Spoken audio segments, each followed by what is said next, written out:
भावन भूतेश्वर मेरा उघड़दानी त्रिकालदर्शी कैलाशी अविनाशी मेरा शंकर, जिनकी पुनीत पावन शिव महापुराण की कथा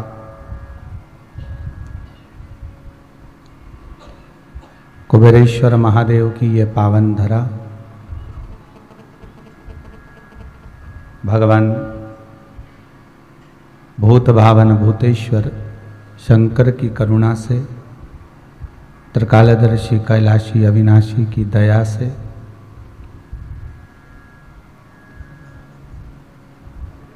श्रद्धा टीवी चैनल के माध्यम से अपने घरों में विराजमान होकर भगवान की पावन कथा का रसतत्व ग्रहण करने का सौभाग्य प्राप्त हुआ है।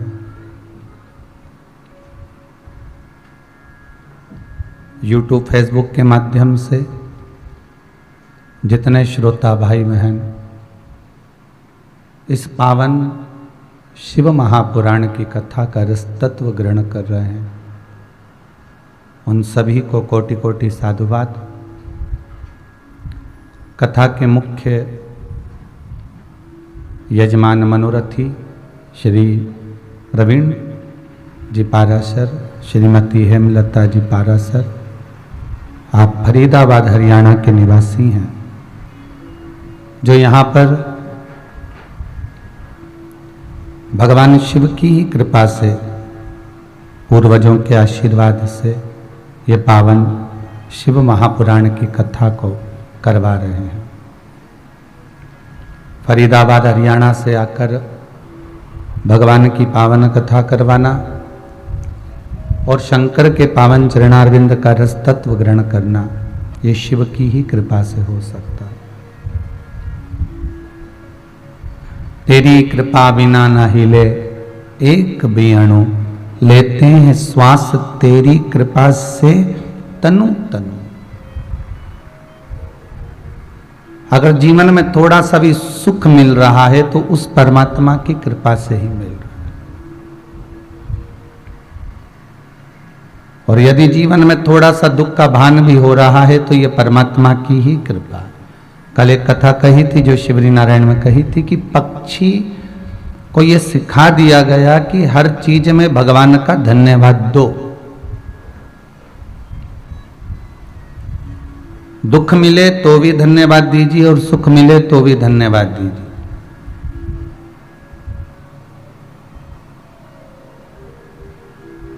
भगवान के चरणारविंद का रसतत्व ग्रहण करने का जो सुख है, भगवान के चरणों का जो रसतत्व है, वो हमारे जीवन को आनंदित करे। अगर दुख भी मिला तो हम भगवान को धन्यवाद दें कि आपने जो दिया वो श्रेष्ठ दिया। और मान लो अगर सुख भी दिया तो उसमें भी हम धन्यवाद दें कि आप जो हमें दे रहे हैं ये आपकी कृपा है।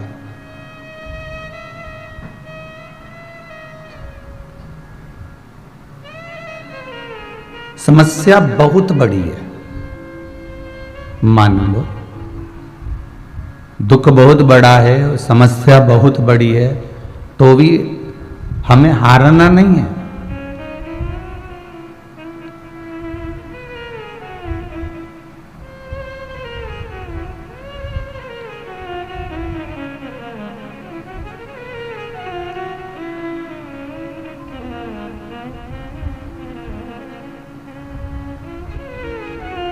करोड़ों की आबादी वाले इस भारत भूमि पर जब कोरोना महामारी का कहर छाया, पर इस भारत की भूमि के प्रधानमंत्री जी श्री नरेंद्र जी मोदी जी को भी साधुवाद देंगे कि उन्होंने ऑनलाइन आकर, सबके सामने आकर आपकी हिम्मत को बांधा।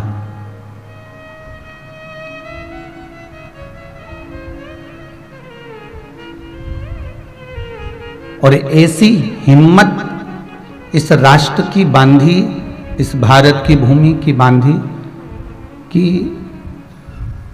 वैक्सीन का निर्माण भी अगर हुआ, अगर औषधि भी निर्मित हुई, तो यही भारत की भूमि से हुई और पूरे विश्व में उसका नाम होगा।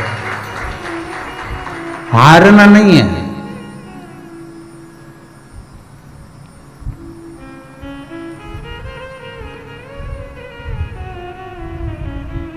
समस्या अगर बड़ी है तो ये सोचकर चलना कि हमारा विश्वास और हमारा परमात्मा उससे बड़ा है।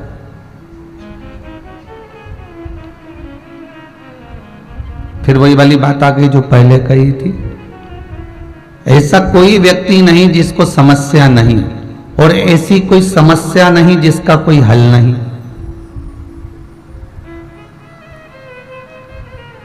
अगर दुख आया है तो उसका कुछ तो हल होगा, तकलीफ आई है तो उसका तो कोई हल निकलेगा ही।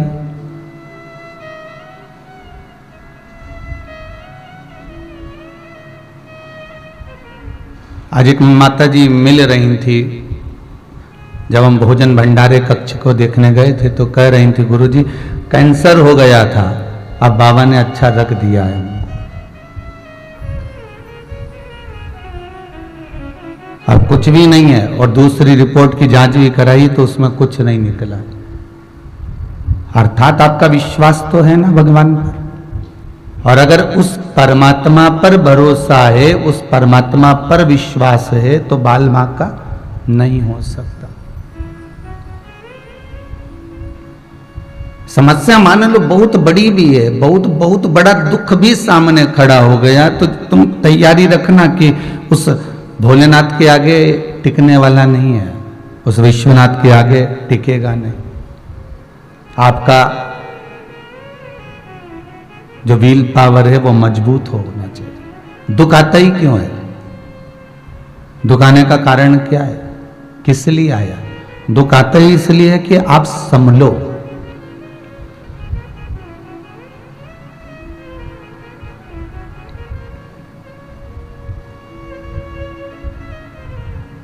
बच्चा जब गिरता है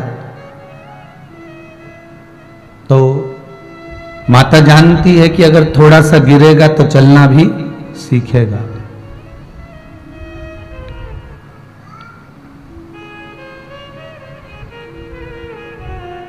कहीं एकांत में अगर बच्चा चलता है और गिरता है तो संभल जाता है, पर अगर उसके मम्मी पापा के सामने अगर बच्चा गिरता है तो रोता है।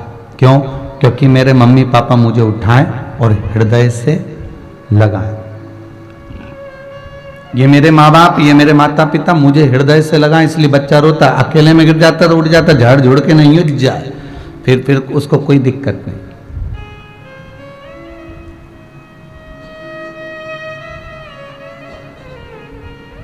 और अगर अकेले में गिरा है तो कोई दिक्कत ही नहीं, पर माता पिता के सामने, भाई बंधु के सामने, ताऊ ताई के सामने, चाचा चाची के सामने, नाना नानी के सामने, दादा दादी के सामने अगर वो बच्चा गिरता है तो उसकी आशा ये रहती है कि मुझे ये उठाएं, तो रोने लगता है, आंखों से आंसू निकलता है और बार बार उस जगह को देखकर रोएगा, जिससे उसके ऊपर कोई फूंक मारे, उस पर कोई हाथ लगाए, उसको कोई झाड़े, प्रेम करे, स्नेह करे, गोदी में बिठाए, लाड लड़ाए। तो उसी तरह भगवान दुख क्यों देता है? भगवान भी चाहता है कि मैं इसका पिता हूं, मैं इसका बुजुर्ग हूं, ये मेरे पास में आए और मुझसे कहे, और मैं इसको फिर गोदी में बिठाऊं, मैं इसको अपने पास रखूं, मैं अपने करीब में इसको रखूं, इसको फिर मैं दूर ना जाने दूं, अपने करीब में रखकर, अपने पास में रखकर इसके जीवन की मैं सार्थकता को सिद्ध कर दूं।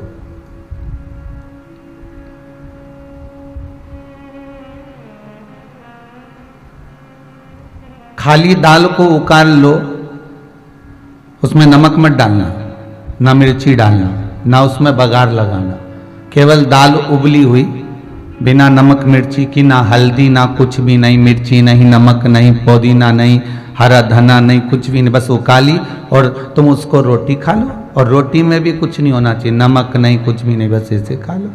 अच्छी लगेगी क्या? नहीं, स्वाद नहीं आएगा। दाल में एक भगोना दाल में इतना सा बघार स्वाद ला देता है। कितना सा बघार? इतना सा बघार स्वाद ला देता है। उसी तरह हमारे बचपन, जवानी, अधेड़ी और बुढ़ापा, ये संपूर्ण जीवन के समय में मात्र 3 घंटे की शिव महापुराण आनंद ला देती है। मात्र 2-2.5 घंटे की ये शंकर की कथा हमारे जीवन को सार्थक बना देती है। जीवन में स्वाद लाने का अगर कोई काम कर सकता है, इस जीवन को स्वादिष्ट अगर बना सकता है, तो वो शंकर ही बना सकता।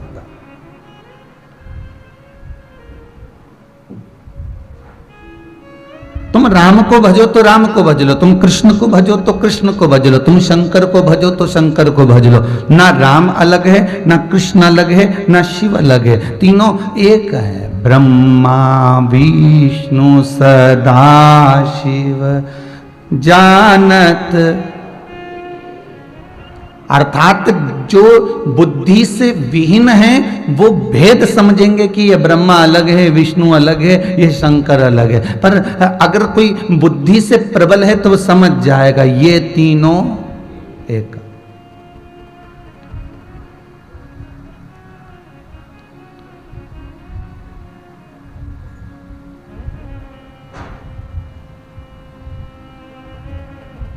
कोई कह रही थी कि गुरुदेव मालूम है, भगवान ने मेरा सारा काम कर दिया, ऐसा कोई काम नहीं था जो बचा हो, सब भगवान भोलेनाथ जी ने कर दिया। पर मैंने एक बात विचार करी थी कि मुझे ऐसा लग रहा था कि भगवान आके काम करेगा, पर भगवान तो नहीं आया, पर मेरा काम जरूर हो गया, कोई ना कोई आके कर गया। ठीक है,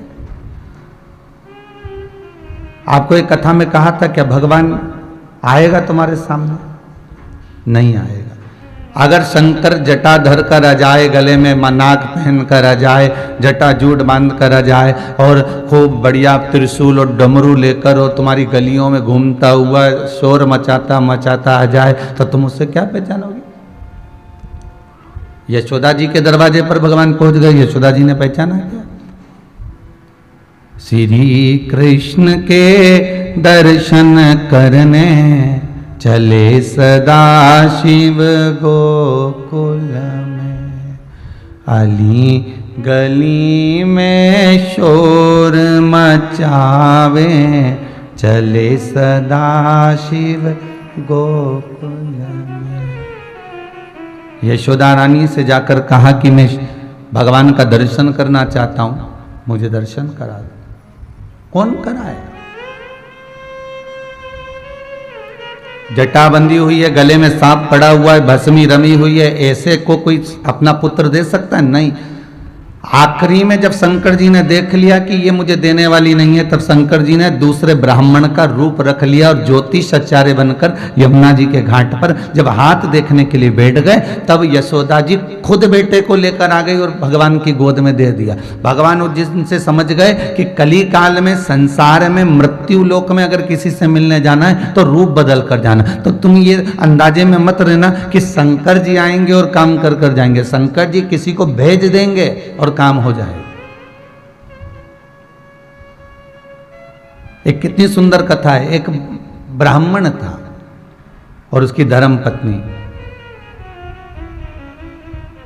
ब्राह्मण बड़ा सत्कर्मी था, भगवत भजन करने वाला, स्मरण करने वाला, नाम जाप करने वाला। उसकी पत्नी भी थी अच्छी, भले मंदिर नहीं जाती थी, भले पूजन नहीं करती थी, पर पति को देखकर बड़ी खुश होती थी, क्योंकि वो अगरबत्ती भी लगाते, दिया बत्ती भी करते, भजन भी करते, कीर्तन भी करते। वो मंदिर नहीं जाती हो, वो कभी अगरबत्ती लगाने नहीं जाती, वो दिया भी नहीं लगाती, घर में तुलसी को भी पानी नहीं डालती, पर वो खुश बड़ी होती कि मेरा पति तो कर रहा है ना, बहुत है। बस वो दिन भर आराम से अपनी, हो सकता है दिन भर व्हाट्सएप चलाती होगी, वो फुल एंजॉयमेंट में अपना जीवन निकालती है, फुल आनंद में, आनंद मस्ती में अपने जीवन को जी। उसको कोई मतलब नहीं कि क्या हो रहा, पर पति से एक शब्द नहीं कहती थी कि तुम ये तकलीफ है, वो तो मस्त रहती। पंडित जी जाते, पूजन पाठ करते मंदिर की, जो दक्षिणा मिलती उससे अपना घर चलाते।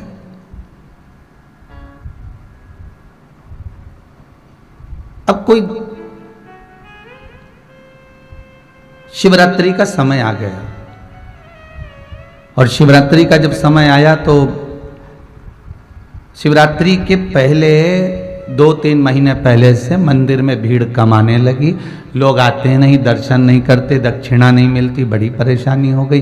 पत्नी रोज पूछती कुछ मिला नहीं। अब दुख हुआ, अब क्लेश हुआ, भूखे मरने की नौबत आ गई। कोई दूसरा काम कर लो, हो गई महादेव की पूजा बहुत। अब पंडित गिरी नहीं रखिए, कुछ भी कमाना वमाना नहीं है। अब ये कोई रखा है क्या?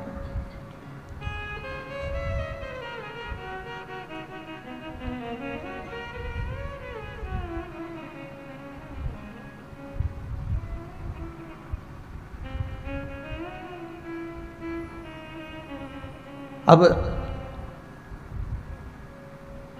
दुख है। कह तो दिया पत्नी ने कि अभी अब पंडिताई छोड़ दो और कोई नौकरी कर लो, कोई जॉब मॉब कर लो।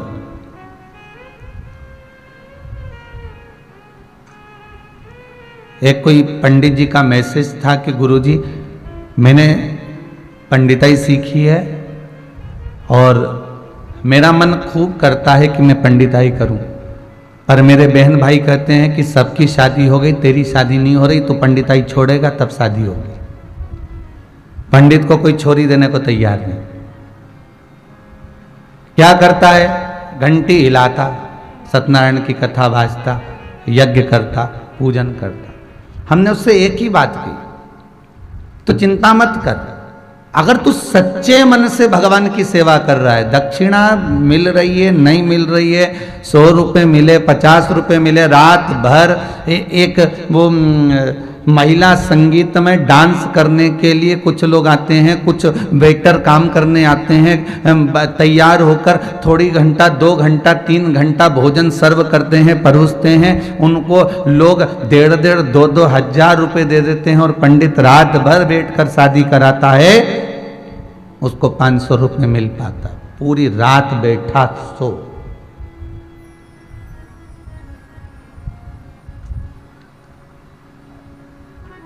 तू भगवान के भरोसे पर पूजन पाठ बंद नहीं करना अपन को। दुनिया के लोग बहुत टांग खींचेंगे, कहेंगे इसमें कुछ नहीं रखा, पंडित कर्म में क्या रखा हुआ है, क्या कमाई होगी, क्या करोगे, कैसे करोगे। पर एक ब्राह्मण ही है जो इस धर्म को, संस्कृति को, सभ्यता को बढ़ा सकता।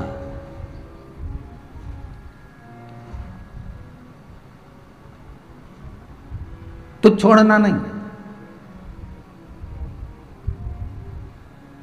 महाराज उसने भी प्रण कर लिया कि अब देखेंगे, जो होगा देखा जाएगा, ब्याह होए तो ठीक, नहीं होए तो ठीक।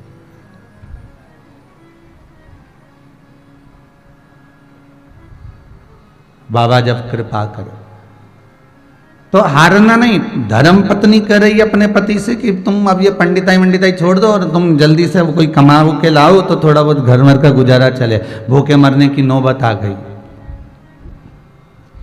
3 महीने से कुछ नहीं लाए हो, बड़े आफत में फंसे हुए हैं।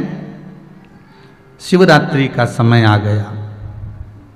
भगवान देवाधिदेव महादेव माता पार्वती के साथ भ्रमण के लिए निकले। शाम का समय था। ये मंदिर जा रहा था। आज शिवरात्रि है। शिव जी निकल कर जा रहे थे तो माता पार्वती ने कहा, ये आपका भगत हमेशा शिवरात्रि पे बड़ा खुश दिखता था, ये पहली शिवरात्रि ऐसी आई है जो इसके चेहरे पर खुशी नहीं है।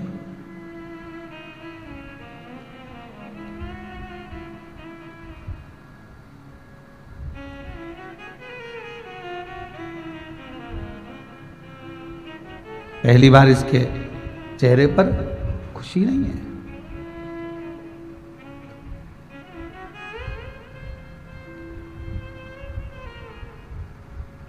पार्वती जी कह रही हैं कि पूछो तो सर आखिर बात क्या है। भगवान शंकर बोले, पार्वती जीवन सुख का चलते चलते अगर जिंदगी में थोड़ा सा दुख आ भी जाए तो समझ लेना ये पूर्व के कर्म का भोग भोगने का क्रम चालू हुआ है।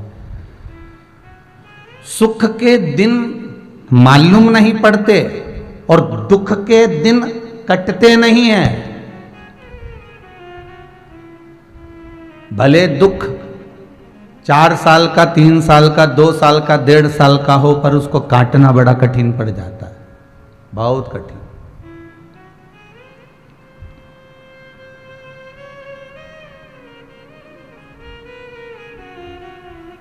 आप पूछो तो अब इसको दुख काटना पड़ेगा, थोड़ा सा रुक तो। पार्वती जी कहती आप कालों के काल हो, महाकाल हो, क्या दुख नहीं काट सकते? महाराज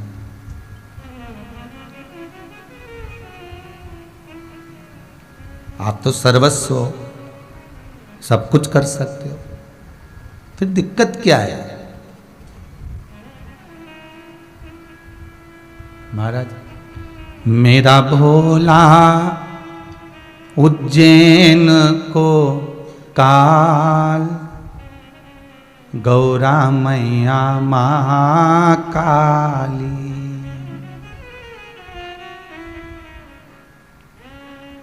उज्जैनी में रहता डमरूधारी,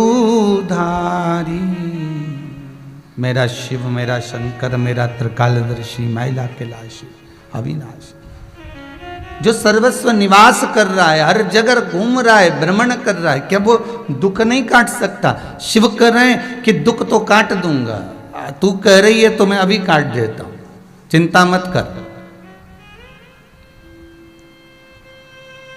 पार्वती जी ने पूछा इसने जिंदगी में पुण्य तो करा है ना? शंकर जी बोले हाँ पुण्य तो करा है। मंदिर में पूजन करी, वो दक्षिणा के लिए करी कि कमाई होगी तो घर चलेगा। मंदिर में पोछा लगाया तो इसलिए लगाया कि सफाई रहेगी तो 4 लोग ज्यादा आएंगे। बुआरी काढ़ी इसलिए काढ़ी कि यहाँ सफाई होगी तो लोग आनंद में बैठेंगे, बैठेंगे तो कुछ देंगे। प्रसाद बांटा इसलिए बांटा कि कुछ मिलेगा, प्रसाद देंगे तो कुछ प्राप्त हो जाए। चरणामत दिया तो इसलिए दिया कि कुछ मिल जाएगा। मस्तक पर तिलक लगाया इसलिए लगाया कि कुछ रुपया मिल जाएगा। पर इसने संपूर्ण कार्य, आरती भी उतारी तो इसलिए उतारी कि थाली में कोई कुछ जम के तो बोलो चढ़ा देगा। सब काम इसने करा तो कुछ पाने के लिए करा, पर एक काम इसने ऐसा करा जिसमें इसने पाने के लिए नहीं करा। तो पार्वती जी ने पूछा वो कौन सा काम है? शंकर भगवान कहते हैं जब ये बेलपत्र चढ़ाने बैठता था ना तो दिल से चढ़ाता था। ये बेलपत्र चढ़ाने बैठता था तो दिल से चढ़ाता था। बेलपत्र चढ़ाते समय इसके मन में कुछ मांगने का भाव नहीं आता था। शंकर भगवान कहते हैं इसने अपने जीवन में जितनी बेलपत्र चढ़ाई होगी उतनी बेलपत्र के बराबर इसको धन प्रदान करना अब मेरा काम। अब मैं संपदा दूंगा, अब मैं संपदा प्रदान करूंगा। अब शंकर और पार्वती की बात एक बनिया ने सुन ली जो कहीं सामान लेकर जा रहा था।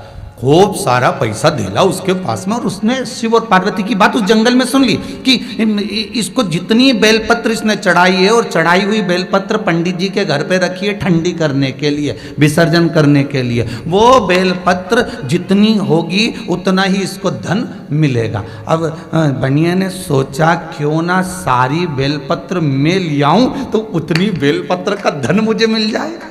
अब देखो शंकर भगवान खुद नहीं आए हो, स्वयं नहीं आया।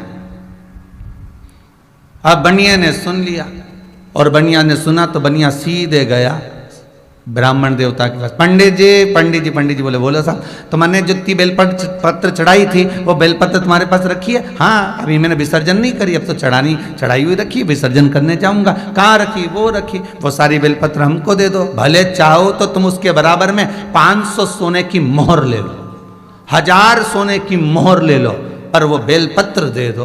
1000 सोने की मोहर पंडित जी को मिल गई। पंडित जी ने बेलपत्र का बोरा लिया, मंदिर के दरवाजे पर जाकर बैठ गया। अब इसकी कीमत बढ़ेगी। अब देखो, अब बेलपत्र खूब आनंद में होगी।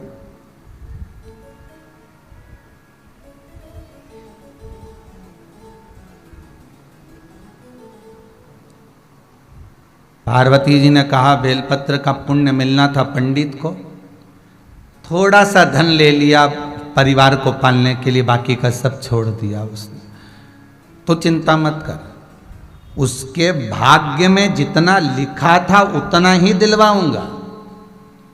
बेलपत्र जितनी भरी हुई है, एक एक बेलपत्र के हिसाब से एक एक रुपया दिलवाऊंगा, तो चिंता मत कर।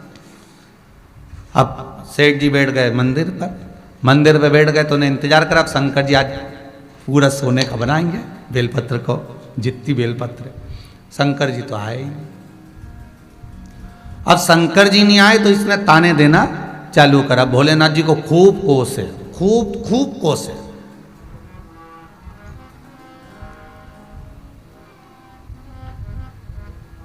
ये दुनिया की रीत है,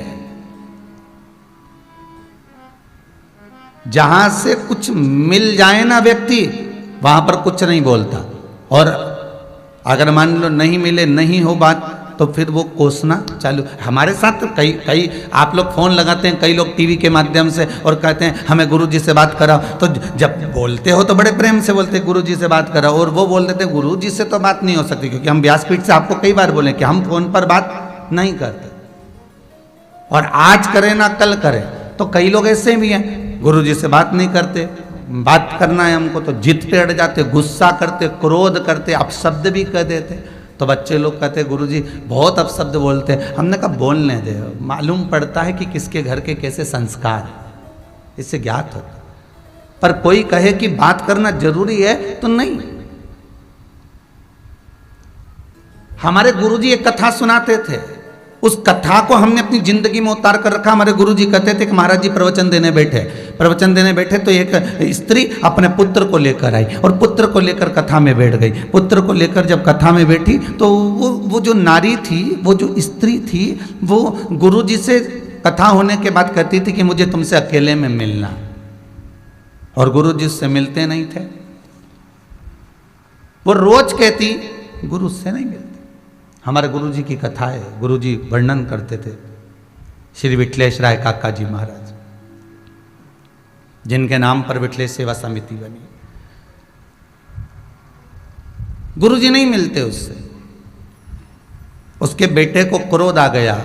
गुरुजी जाने लगे तो उनका हाथ पकड़कर बोला कि मेरी माता तुमसे मिलना चाहती है अकेले में, तो तुम मिलना क्यों नहीं चाहते?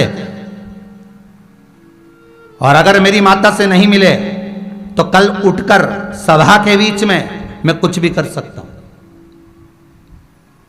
गुरुजी ने कहा मैं तेरी माता से अकेले में मिलने को तैयार हूं, पर शर्त एक है, मेरे जहां कपड़े सूख रहे हैं वहां पर तेरी माता का एक वस्त्र लाकर सूखने डाल दे, फिर मैं तेरी माता से मिल लूंगा।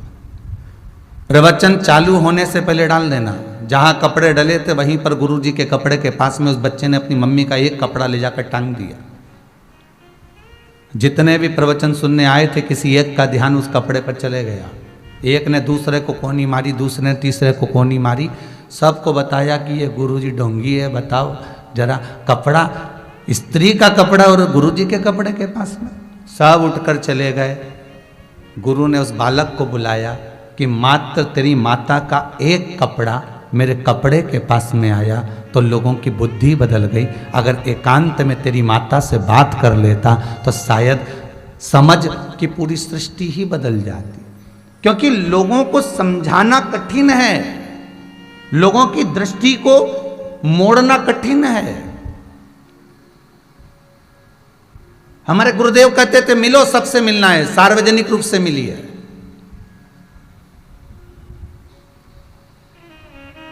बात करो, मना नहीं है, सार्वजनिक रूप से करिए। उस दिन से नियम बनाया है कि फोन पर बात आप लोगों से नहीं होगी। हाँ, एक कार्यकर्ता कर सकते पर हम नहीं करेंगे। आपको जो पूछना है, कई लोगों के पत्र आते हैं, लेटर द्वारा आते हैं, आप भेजो विठलेश सेवा समिति को, आप भेजो हमारे घर पर पत्र, हम पढ़ेंगे उसको, देखेंगे क्या कारण है, क्या हो गया ऐसा।